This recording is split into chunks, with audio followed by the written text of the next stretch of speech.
O sige anak. Kapag ang saging kulay berde, ay di hilaw.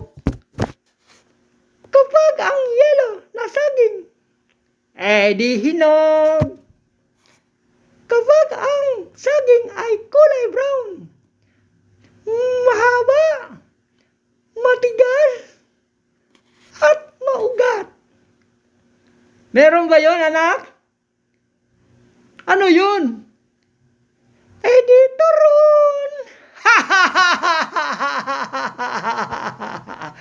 Ikaw talaga anak kung ano yon. Napaisip ako Turon pala yon.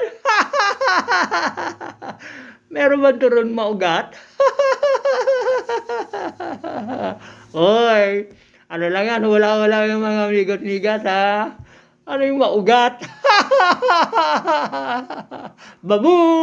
Turon pala yon. Sarap yun